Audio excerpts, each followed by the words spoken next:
नमस्कार मित्रांनो, आता आपण आहोत नेदरलँडची राजधानी ॲम्स्टरडॅम या ठिकाणी. समोर ॲम्स्टरडॅमचं स्टेशन आहे, ज्या ठिकाणी बस स्टेशन वगैरे सगळ्या गोष्टी पब्लिक ट्रान्सपोर्ट इथं आहे.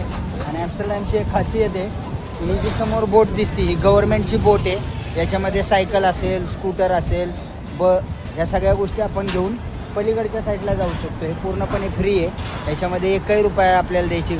गेल्या कित्येक वर्षापासून नेदरलँड गव्हर्नमेंटतर्फे वर्षभरातील 365 दिवस 24 तास ही अविरतपणे बोटची फ्रीमध्ये सेवा चालू असते. प्रत्येक 10 मिनिटांनी एक बोट गेली की दुसरी बोट रेडीच असते. या बोटचा नजारा कसा आहे, आपण या बोटचा पूर्णपणे लुक पाहूया. खूप छान आणि सुंदर बोट आहे ही. सगळी लोक आपली सायकल असेल, स्कूटर असेल छोटीशी, ह्या सगळ्या गोष्टी घेऊन या बोटमध्ये एंट्री करतायत. सगळे बघू शकता शानमध्ये त्या ॲम्स्टरडॅम सेंट्रलमधून येतात आणि डायरेक्ट आपली एंट्री जी आहे ती सायकलसहित किंवा आपली स्कूटर आहे ती घेऊन डायरेक्ट एंट्री करतायत ह्या बोटमध्ये.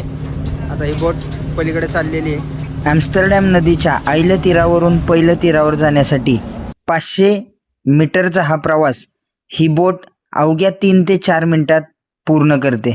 मंडळी, आपण बघू शकतो समोरून आत्ताच दुसरी बोट आलेली. दिवसभरात किमान 20,000 पेक्षा जास्त प्रवासी या मोफत बोटमधून ये जा करत असतात. काही लोक स्कूल निमित्त जातात, काही शाळेसाठी, तर काही आपापल्या कामासाठी ऑफिसला जात असतात, किंवा काही तुमच्या माझ्यासारखे देश विदेशातून आलेले पर्यटकही या मोफत बोट सेवेचा आनंद घेत असतात. सर्वसामान्य जनतेला 10 ते 15 किलोमीटरचा वळसा घालून प्रवास करण्याचा त्रास वाचवण्यासाठी नेदरलँड गव्हर्नमेंटने ही फ्री बोट सेवा चालू केल्याचा संकल्प तुम्हाला कसा वाटला हे कमेंटमध्ये नक्की कळवा.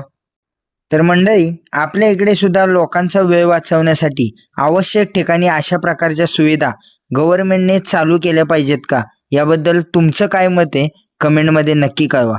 आणि अशाच प्रकारच्या युरोपमधील नवनवीन व्हिडिओ पाहण्यासाठी स्वप्न परदेशाचे विथ अजिंक्य या आपल्या यूट्यूब चॅनलला लाईक करा, सबस्क्राईब करा आणि फॉलो करायला विसरू नका. जय हिंद, जय महाराष्ट्र.